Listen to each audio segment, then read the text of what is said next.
अस्सलाम वालेकुम नाज़रीन, मैं मोहम्मद आदिल EM न्यूज़ में आपका इस्तकबाल करते हैं। आइए डालते हैं आज की अहम खबर पर एक नज़र।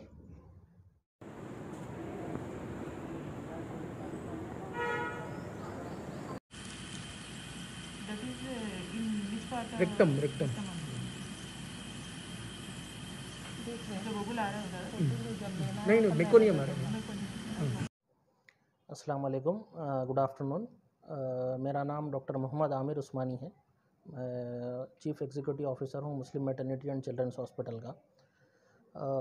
एक्चुअली कुछ दिन पहले एक बेबी शिफ्ट हुआ हमारे पास डिलीवरी के 2 घंटे में।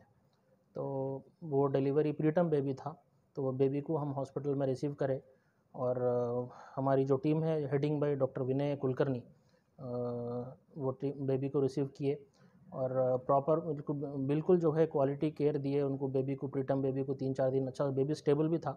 तो इनिशियली जो निमोनिया डायग्नोज हुआ उसको एड्रेस किए, उसके बाद में एक दूसरा प्रॉब्लम अरेज हुआ जिसके लिए बेबी को सर्जरी करना पड़ा। तो अल्हम्दुलिल्लाह सर्जरी सक्सेसफुल रही। पोस्ट ऑप केयर भी बहुत अच्छा माशाल्लाह अच्छा रहा बच्चे का। बच्चा फीड्स भी एक्सेप्ट करना स्टार्ट करा और काफ़ी अल्हम्दुलिल्लाह अभी बच्चा बिल्कुल स्टेबल है और नियर मतलब मोस्टली आज या कल बेबी डिस्चार्ज होगा हॉस्पिटल से। इस तरीके के हमारे पास एक 2-3 सर्जरीज हुए थे। जनरली होता ये पीडियाट्रिक सर्जरीज बोले तो सबसे पहले पेरेंट डर जाते, ऊपर से उसमें प्रीटर्म बेबीज़ क्योंकि उनकी इम्यूनिटी थोड़ा कम रहती, बच्चे नाजुक रहते, तो उस वजह से। और दूसरी चीज़ इसमें जो है कॉस्ट, जो बाहर जो कॉस्ट है वो आम लोग अफोर्ड नहीं कर सकते, तो इसलिए थोड़ा लोग डरते। कोशिश करके अगर बच्चा ऑपरेट भी हो गया बाहर कॉर्पोरेट में तो उसके बाद पोस्ट ऑप केयर मैटर करता है बच्चे का, तो उसके बाद फिर हेल्थी डिस्चार्ज होना बहुत मैटर करता। तो उस तरीके से हमारे पास जो रेफ़र होके आए 3-4 केसेस हम ऑपरेट किए, वो भी कॉम्प्लिकेटेड केसेस थे, इजी केसेस नहीं है। बट हम जो बताना चाह रहे हैं अभी कि इस तरीके के अगर कोई paediatric surgery requirement, paediatric surgeon का रिक्वायरमेंट है, इस तरीके के अगर कोई केसेस है, कहीं और भी बॉर्न हुए, हमारे पास तो बॉर्न हुए, हमारे पास तो उनका कंसल्टेशन हो जाता। बाहर दूसरे हॉस्पिटल्स में भी अगर कई इस तरीके के कुछ उनको रिक्वायरमेंट है बच्चों को, तो हमारे पास कंसल्ट कर सकते हैं, सर से कंसल्ट कर सकते हैं। पीडियाट्रिक सर्जन भी अवेलेबल है हमारे पास, उनसे भी कंसल्ट कर सकते हैं। अगर वो लोग मुतमईन है, फिजिबल है, तो यहाँ पे बिल्कुल सर्जरी बिल्कुल इकोनॉमिकल कॉस्ट में यहाँ पे सर्जरी होती है आपको। और एक्सेलेंट लेवल 3 केयर NICU का जो नीकू बोलते हैं, neonatal intensive care unit, level 3 care है। और माशाल्लाह काफ़ी 24/7 नियोनेटोलॉजिस्ट अवेलेबल है हमारे पास। अब यहाँ पे जो कॉस्टिंग है, अब बाहर के हॉस्पिटल्स में अप्रॉक्सीमेटली ये जो सर्जरी है, मैं जहाँ तक समझ रहा हूँ खाली एक्सक्लूसिवली सर्जरी, फिर post op care, length of stay, वो तो डिस्कशन अलग है। खाली सर्जरी आराम से 2-2.5 लाख रुपए के करीब हो सकती होंगी, उससे भी ज़्यादा हो सकती। हम जो है यहाँ पे बिल्कुल 70-80 थाउजेंड में करेंगे सर्जरी। मालूम हो कि इस तरीके का केयर यहाँ पे है और इकोनॉमिकल कॉस्ट में है। Muslim maternity and children's hospital ये जो है एक ट्रस्ट के नीचे रन होता, इस्लामिक सोशल सर्विस सोसाइटी, जिसके अंडर में काफ़ी इदारे हैं जैसा कि स्कूल्स है और हॉस्पिटल्स है। प्रेजेंटली अभी 2 हॉस्पिटल है, Muslim maternity and children's hospital Usmanpura Chadar Ghat पे, और दूसरा मुस्लिम जनरल हॉस्पिटल वादे हुदा। 2 फंक्शनिंग हॉस्पिटल्स है।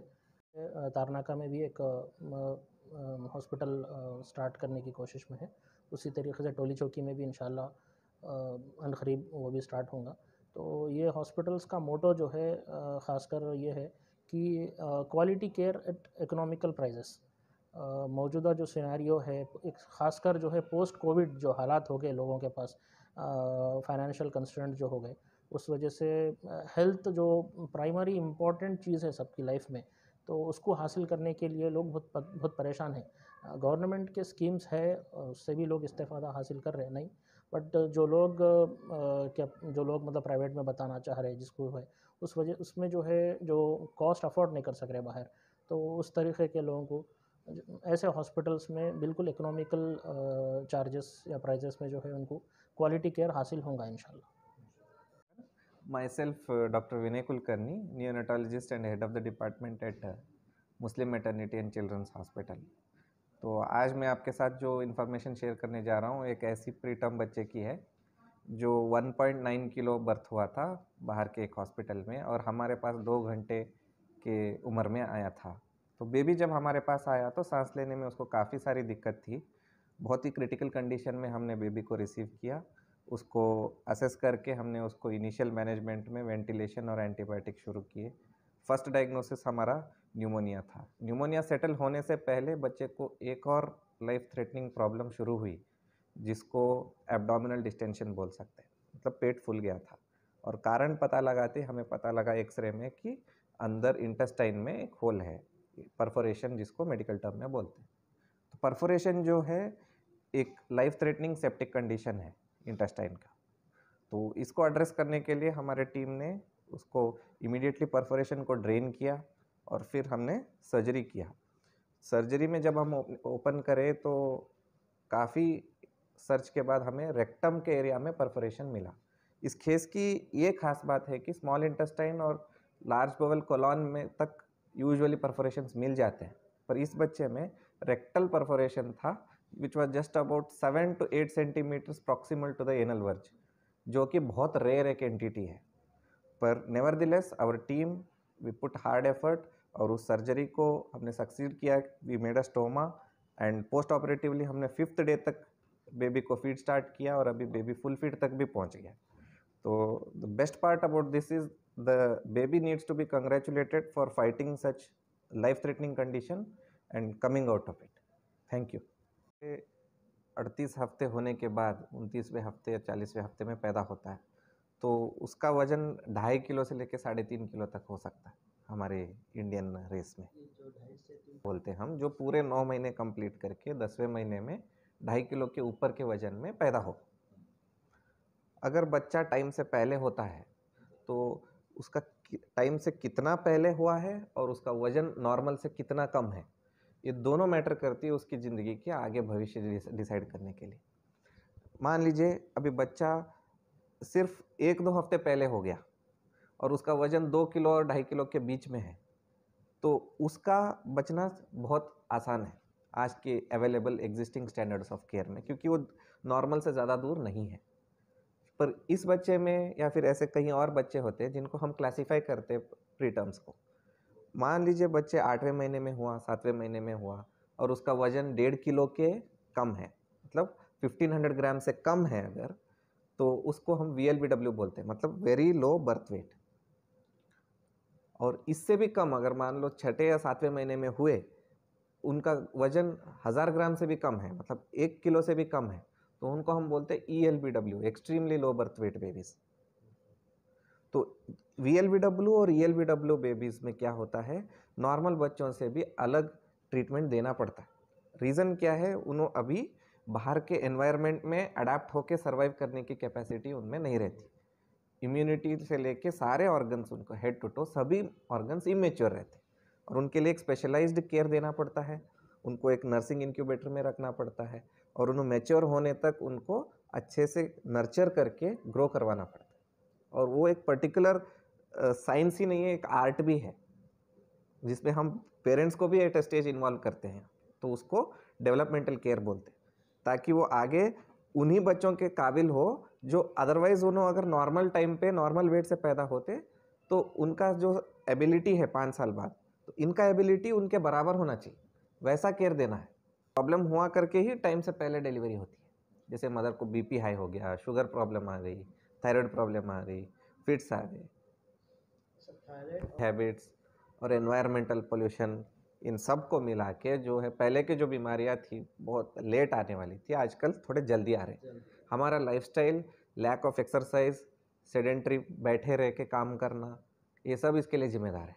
और ऊपर से हमारा diet full of cholesterol, oil, salt and unhealthy items, ये सब कारण है बीमारियां उम्र से पहले आने की।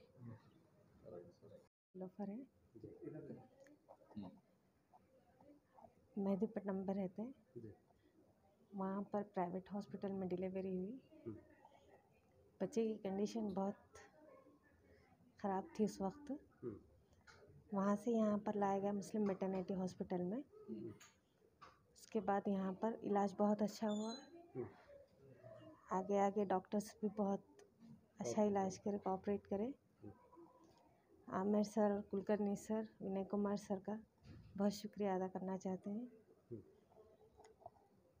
बहुत खुश है, हमारा बच्चा बहुत सेहतमंद हुआ यहाँ पर आने के बाद।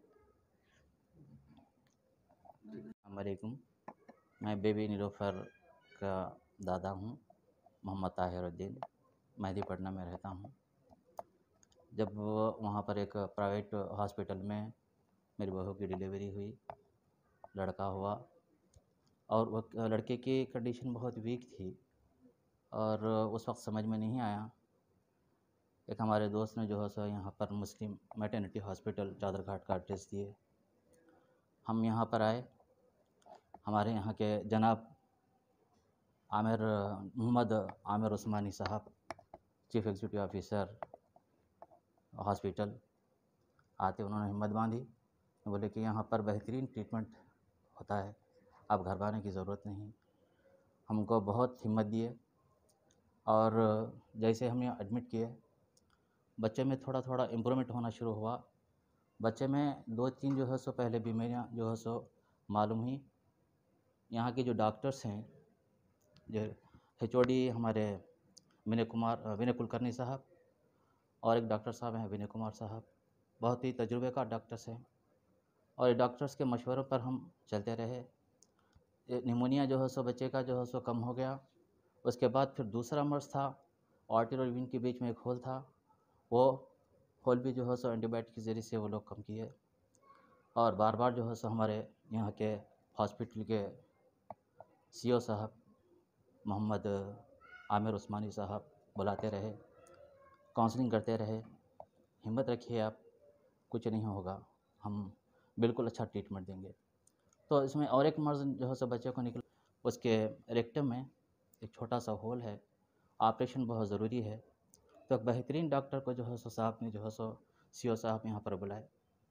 वो सर्जन जो है सो साई कृष्णा साहब थे, और ऑपरेशन सक्सेसफुल ऑपरेशन हुआ 3 दिन के बाद। और ऑपरेशन होने के बाद बच्चे में इम्प्रूवमेंट आया। ये 2 मर्ज़ से तो दूर हो गया, फिर तीसरा मर्ज़ जो था इसमें भी कामयाबी हुई, सक्सेस हुआ ऑपरेशन। और यहाँ पर जो ट्रीटमेंट हो रहा है बिल्कुल कम पैसों में, और जो है सो जितने भी मैं हमारे दोस्त अहबाब से शहर हैदराबाद के जो है सो जितने भी लोग हैं, उनसे दरख्वास्त करता हूँ कि ये हॉस्पिटल से इस्तिफ़ादा उठाएँ। बहुत ही बेहतरीन हॉस्पिटल है, यहाँ का निज़ाम बड़ा अच्छा है, और यहाँ के एडमिनिस्ट्रेटिव ऑफिसर भी जो हैं CO साहब, चीफ एग्जीक्यूटिव ऑफिसर भी बहुत अच्छे हैं, बहुत अच्छी तफसील से समझाते हैं और हिम्मत बांधते हैं। और यहाँ के डॉक्टर्स भी जो हैं HOD मैं कुलकर्णी हमारे विनय कुमार कुलकर्णी साहब और विनय कुमार साहब और हमारे CO साहब का बहुत शुक्रिया अदा करता हूँ।